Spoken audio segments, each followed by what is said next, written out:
para que gastássemos algum tempo refletindo sobre o papel da igreja. Então estamos meditando sobre a importância da igreja em minha vida. E usamos dois textos do livro de Salmos para enfatizar ali na vida do salmista o pensamento que ele tinha acerca da igreja, aquilo que a igreja representava para ele, e ao mesmo tempo ele se colocando no papel de igreja. E lemos no Salmo 122, versículo 1: alegrei-me quando me disseram, vamos à casa do Senhor. Alegria, o transbordamento de regozijo pela experiência de estar na casa do Senhor, de alguém convidá-lo para estar presente na adoração ao nome do Senhor. E também lemos o Salmo de número 27, versículo 4, onde diz: uma coisa peço ao Senhor e a buscarei, que eu possa morar na casa do Senhor todos os dias da minha vida, para contemplar a beleza do Senhor e meditar no seu templo. Aqui nós temos um salmo de Davi, daquele que mais expressou pelo seu coração o desejo de uma autêntica adoração em um local específico ao nome santo do Senhor. A importância da igreja em minha vida. Fazendo uma breve recapitulação daquilo que nós já aprendemos dentro deste tema, vimos que a igreja somos nós. Nós quem? Uma congregação local de pessoas regeneradas, batizadas, após pública profissão de fé e que reconhece o senhorio de Jesus Cristo. Conforme nós vemos pelo exemplo da igreja primitiva, ali em Atos capítulo 2, versículo 41, aonde o autor destaca: de sorte que foram batizados os que de bom grado, os que com alegria, singeleza de coração, receberam a palavra. O segundo ponto que destacamos é que a igreja é o projeto de Jesus para resolver diferenças entre cristãos de natureza disciplinar eclesiástica. Então a igreja é o local onde nós conseguimos, à luz da palavra, estabelecer a verdade de Deus para a conduta do nosso dia a dia, enquanto estivermos nesta esfera de vida.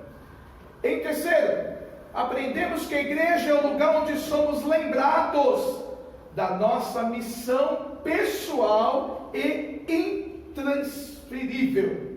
E destacamos alguns pontos desta missão.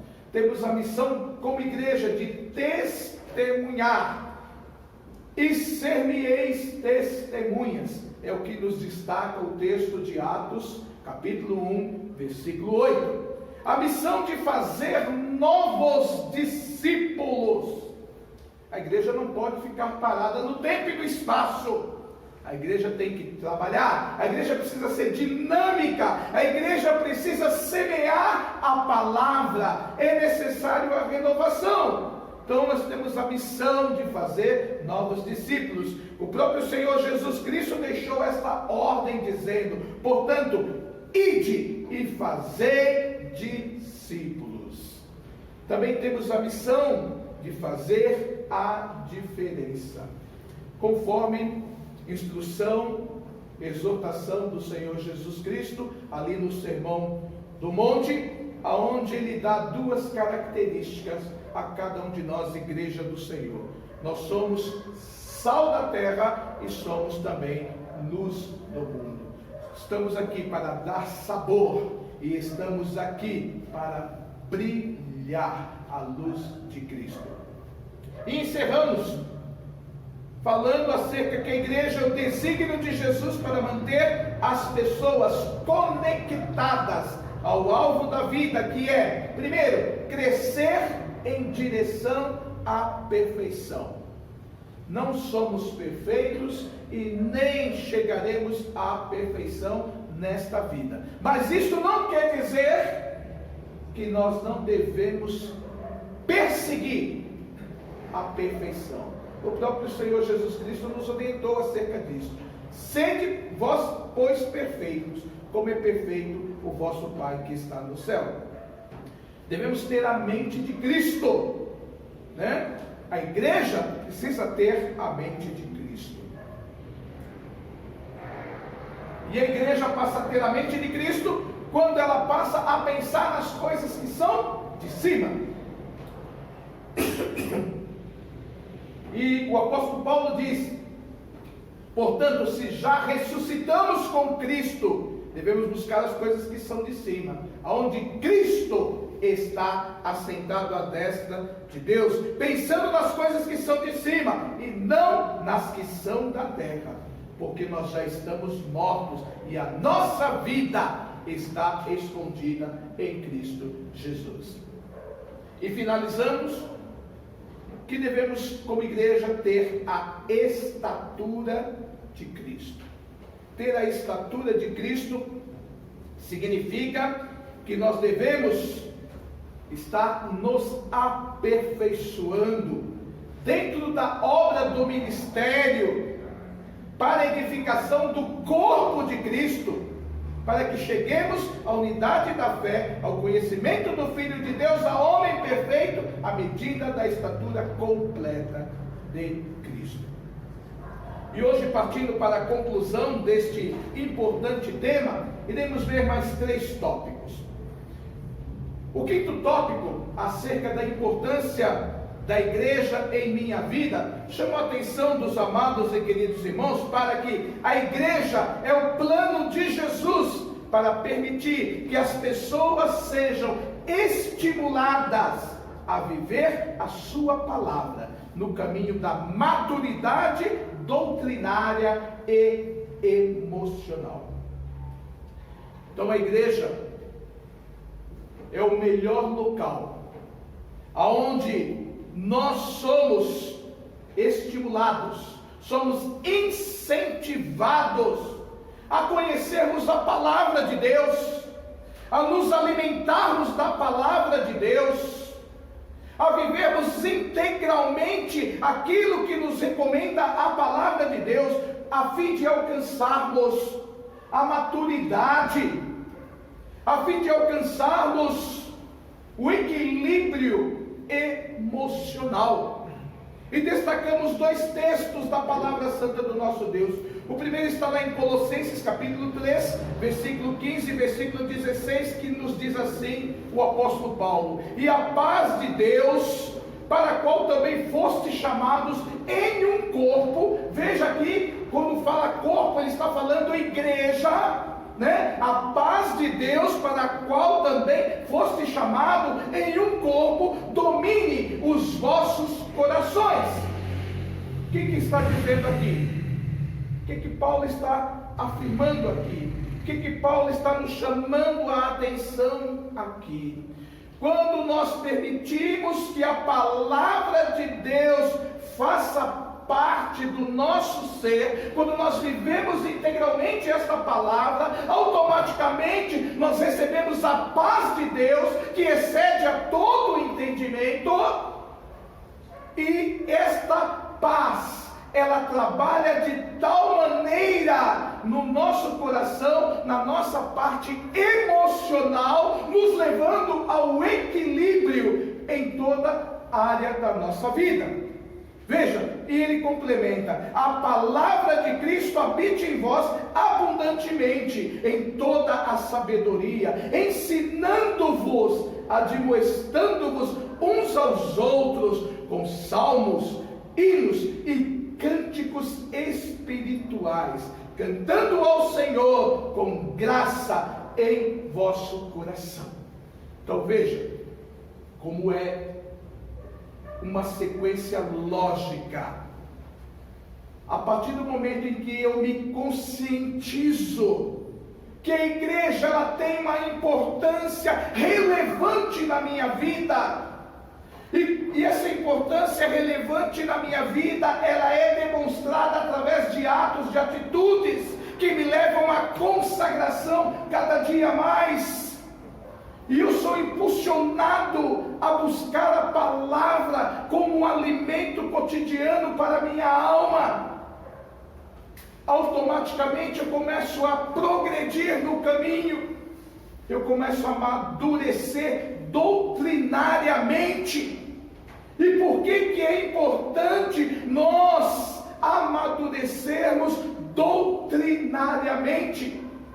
Paulo responde através da sua carta aos Efésios, capítulo 4, versículo 14 e 15, onde ele diz: para que não sejamos mais meninos inconstantes, levados em roda por todo o vento de doutrina, pelo engano dos homens, que com astúcia enganam fraudulosamente. Antes, seguindo a verdade em amor, cresçamos em tudo naquele que é a cabeça, Cristo. Aonde nós recebemos tudo isso, meus amados irmãos? Na igreja. Quando eu entendo que a igreja ela tem um papel fundamental na minha vida, automaticamente, conforme eu vou caminhando, eu vou também alcançando maturidade doutrinária. Não é qualquer ventinho de doutrina, não é qualquer auê que vem aí que me faz sair da palavra. E automaticamente eu me torno uma pessoa emocionalmente equilibrada. Não é mais qualquer coisa que me derruba, que me joga no chão. Não é mais qualquer ventinho que me faz ficar prostrado. Porque a minha vida está alicerçada sobre uma rocha. E esta rocha é Cristo, e eu vivo da palavra que Cristo estabeleceu para que eu pudesse crescer. Em todas as eras, em todas as épocas. E ele orientou ali o colégio apostólico para que pudesse semear os seus ensinos, passar à frente os seus ensinos, que era baseado no quê? No interesse pessoal. Se nós lermos com toda atenção o Evangelho de Mateus, Marcos, Lucas e João, nós vamos ver o interesse pessoal pelo qual o Senhor teve para com todos aqueles que se aproximaram dele. Mesmo aqueles que ele já havia passado e de repente ele ouvia um grito, alguém gritando: Jesus, Jesus, Jesus. Ele parava, ele mandava chamar, ele queria saber o que a pessoa queria, o que ela necessitava. Mesmo aqueles que nem pediram nada para ele, ele se aproximava e mostrava o carinho, o afeto, o amor, a intenção do interesse pessoal por cada um.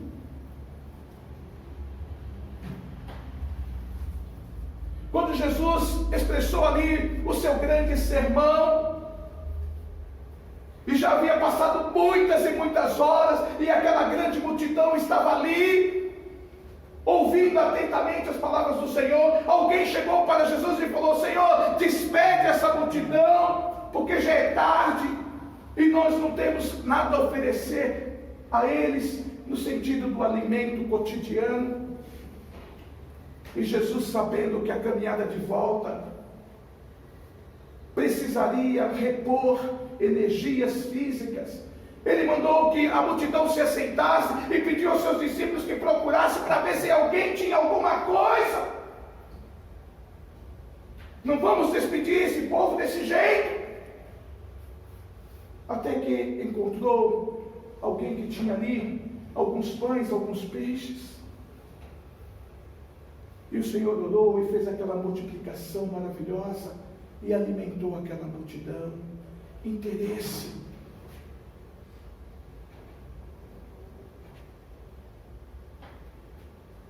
A igreja ela foi constituída para que houvesse interesse mútuo, manifestado através de um autêntico amor fraternal, um amor desinteressado, um amor que não exigisse obrigação, mas um amor de você poder contribuir de alguma maneira para que a outra pessoa pudesse ser feliz, pudesse ser amenizada do seu pesado fardo. E da oração intercessória. Na carta do apóstolo Tiago, capítulo 5, versículo 14, a palavra do Senhor nos diz: está alguém entre vós doente? Está alguém entre vós enfermo? Está alguém entre vós com dificuldades na área física? O que é que deve fazer? Qual é a orientação aqui do apóstolo pela palavra do Senhor? Diz lá o texto: chame os presbíteros da igreja. Chame os líderes da igreja, chame o pastor da igreja e orem sobre ele. Meus amados irmãos, eu estava pensando nesse texto, retornando hoje ali da visita à nossa irmã Cacilda e do grande privilégio de ser pastor, de poder adentrar aquele local que é tão difícil acesso, mas nós vamos ali, apresentamos uma carteirinha que nos identificamos como um líder religioso, uma autoridade constituída por Deus, e o acesso nos é liberado. E nesses anos de ministério, estamos desde 2002 na liderança desta igreja, efetivamente, e eu me lembro que no primeiro domingo que nós chegamos aqui para assumirmos a liderança da igreja, as duas primeiras pessoas que eu encontrei no portão foi a irmã Glória, que já está na glória, e a irmã Cacilda. Foram as duas pessoas que eu encontrei naquele primeiro domingo que eu cheguei aqui.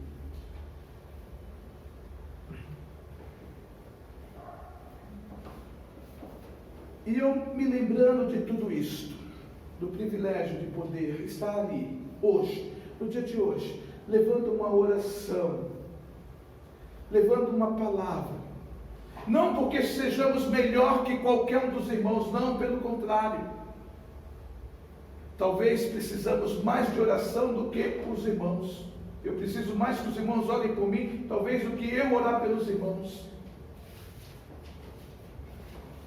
Mas a palavra de Deus nos chama a atenção para este ponto específico. Está alguém entre vós doente? Chame os líderes da igreja. Presbítero é um dos ofícios pastorais. Nós temos algumas nomenclaturas dentro das escrituras sagradas para classificar a função pastoral. Presbítero é uma delas, bispo é outra. E o próprio termo pastor. E nessa experiência pastoral destes meus anos, quando eu tenho a oportunidade de estar ali no leito de um hospital visitando algum amado irmão, eu percebo a diferença que faz ao chegarmos ali. E eu tive o privilégio de orar, e depois que eu estive ali orando, depois de alguns instantes, já foram chamados imediatamente à presença de Deus, porque eles precisavam receber uma palavra de conforto, uma palavra de esperança, uma palavra que, ao fechar os olhos nesta esfera de vida, vida, o Senhor Jesus Cristo estaria com os braços abertos para os recebê-lo na glória. E muitas vezes é o pastor que tem que estar ali, representando quem? A igreja do Senhor Jesus Cristo. Oficialmente, só existe 2 cargos reconhecidos pelas Escrituras Sagradas como legítimos de ofício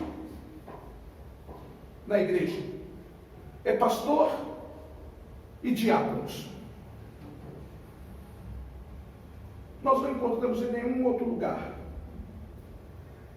a bênção para o vice-presidente, para o tesoureiro, para o secretário, para o professor da escola bíblica dominical, para o presidente do ministério, etc. e tal. Pastor e diáconos.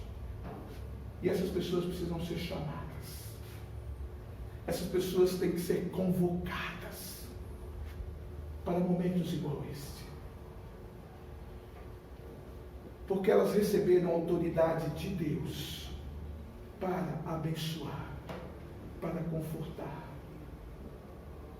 Não está em nós, está em Deus, que nos usa para trazer a palavra naquele momento tão especial na vida de um servo que está prestes a alcançar algo que cada um de nós deveríamos ter como meta, que é a nossa promoção. Estamos promovidos, fomos aceitos, fomos encontrados aprovados, e agora nós já estamos preparados para encontrarmos com o nosso Senhor. As pessoas na igreja não devem se sentir sozinhas. Os membros da igreja devem sim ser capazes de contar uns com os outros para apoio e oração, especialmente quando estes estão doentes e enfermos. A igreja precisa ser sensível às necessidades de todos os membros, principalmente aqueles que estão sofrendo fisicamente, emocionalmente, espiritualmente. A oração faz parte do processo de cura que pertence exclusivamente ao Senhor nosso Deus.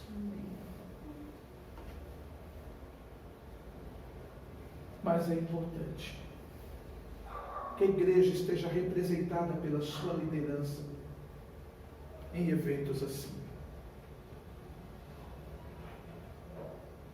Sabe, irmãos, a igreja precisa entender que nós temos uma gama enorme de privilégios.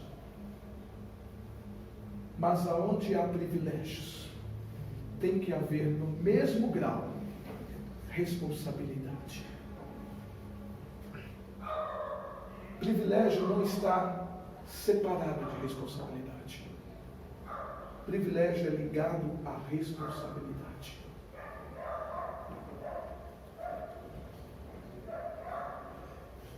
No meu ministério, em particular,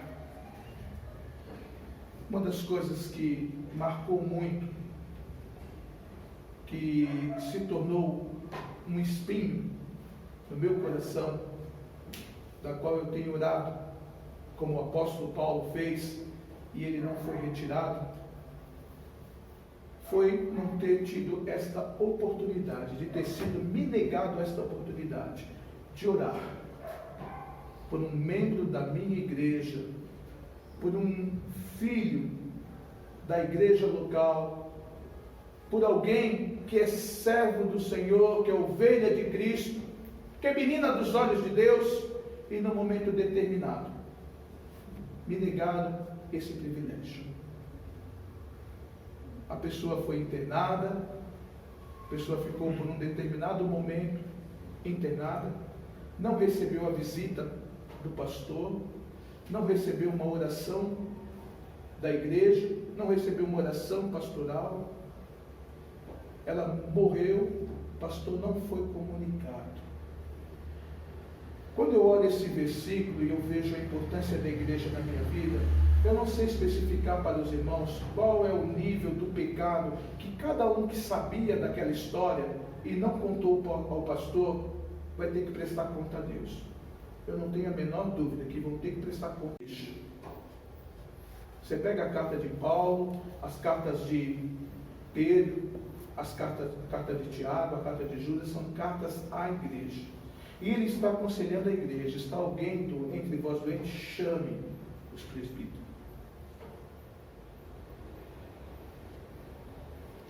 Eu não guardo mágoa daquilo que fizeram, porque eu sei que aquilo que eles vão ter que prestar conta a Deus é muito mais caro.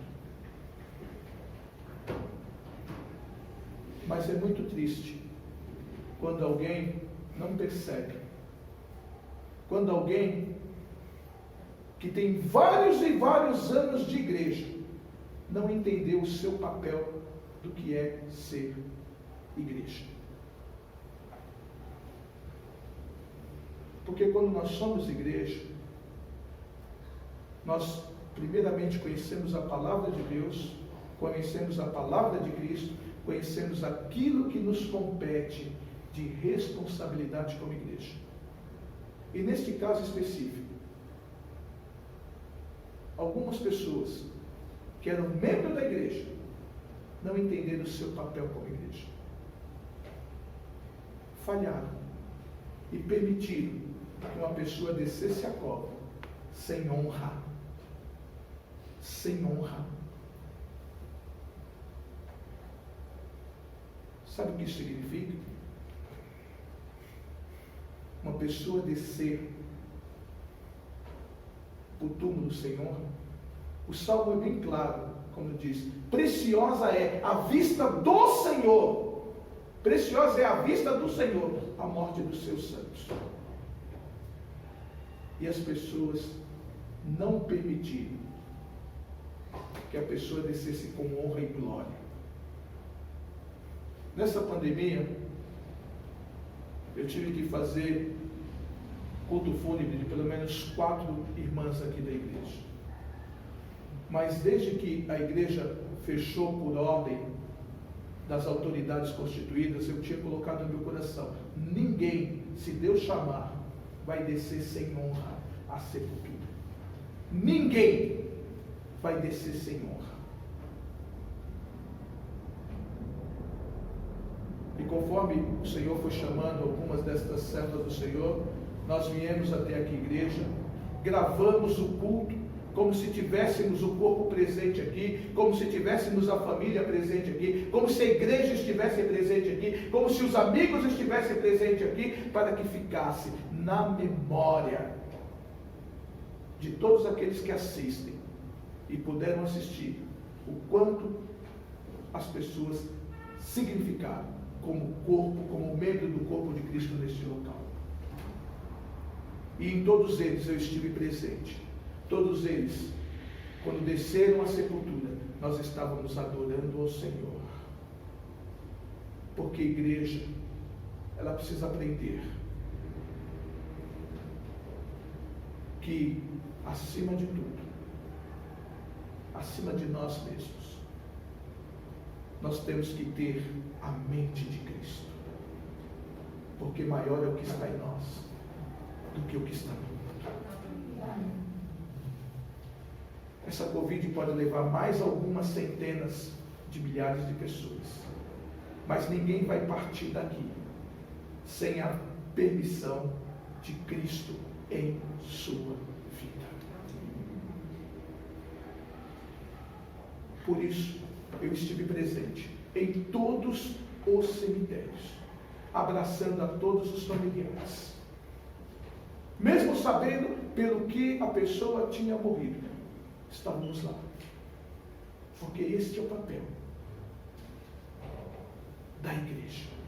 A igreja tem que ter interesse pessoal, uns pelos outros, expressando amor. E amor não é sentimento, amor é ação. Amor é um conjunto de ações. Só lamento não ter tido a permissão de poder, mesmo a pessoa internada, de poder ter entrado e orado, colocando-a de maneira clara nas mãos do Senhor. Mas por aquilo que nós semeamos em todo o exercício ministerial, eu tenho certeza que as palavras aqui pregadas, os ensinos aqui ministrados, se fizeram presente e todos partiram com esperança. E não é qualquer esperança, a nossa esperança é viva, a nossa esperança chama-se Jesus Cristo. Igreja é o projeto de Jesus para sustentar as pessoas por meio do interesse uns pelos outros, manifestado através do amor fraternal e da oração intercessória. E finalmente, igreja é o corpo de Cristo. 1 Coríntios capítulo 12, versículo 27 declara: ora, vós sois o corpo de Cristo e seus membros em particular.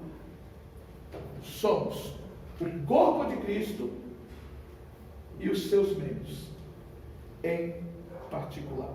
Paulo comparou a igreja, o corpo de Cristo, ao corpo humano, onde cada parte tem uma função específica necessária para o organismo como um todo. Os órgãos têm diferentes funções, mas em suas diferenças devem trabalhar todos juntos. Se uma parte é retirada, o corpo inteiro se torna menos efetivo. A igreja é composta de muitos tipos de pessoas, de variadas formações e níveis culturais, com uma pluralidade de dons e habilidades. Podemos ter dons diferentes, mas todos precisamos estar unidos pelo Espírito em um só corpo espiritual. Este corpo é a igreja, o corpo de Cristo. Meus amados irmãos, fizemos uma pergunta na primeira meditação. Quando eu reflito sobre a importância da igreja em minha vida, importância é algo relevante, algo necessário, algo superior, algo que ocupa posição de destaque, algo que tem mérito, algo que confere influência, algo que denota prestígio, algo que denota respeito e valor. Explicamos quem é a igreja e qual é o papel desta igreja, começando dizendo que igreja somos nós e concluindo que a igreja é o corpo de Cristo. E aí tornamos agora a perguntar: quando refletimos sobre a importância da igreja em minha vida, o que é que vem ao seu pensamento?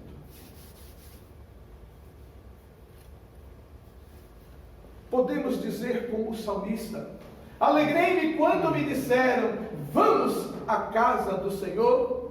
Podemos orar ao Senhor, pedindo a Ele que nós possamos morar na casa do Senhor, para contemplar a beleza do Senhor e aprender, meditar no seu templo? Ou a igreja tem se tornado um fardo, um peso, um empecilho, algo que quando eu penso,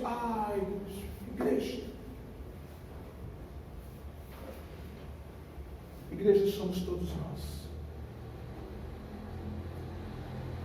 Igreja precisa ser vivida em tempo integral, e não apenas os momentos de culto e adoração ao Senhor. Esse momento de culto e adoração ao Senhor coletivo é um momento de privilégio, onde cada parte do corpo pode estar unida, onde cada parte do corpo, ao se unir, se torna um culto mais perfeito, um culto que alcança pela diversidades dos dons, dos talentos, em algo harmonioso, para que este povo trabalhe para a edificação do nome do nosso Deus. Qual é a importância da igreja em minha vida? Esta é uma pergunta pessoal. É um tema pessoal. Não é um tema coletivo. Que você possa buscar pela palavra, na palavra, a resposta. Possa entender o projeto de ser igreja. E possa assumir diante de Deus a responsabilidade que compete a cada um de nós de, como igreja, o representarmos efetivamente nesta esfera de vida. Que Deus nos abençoe. Amém.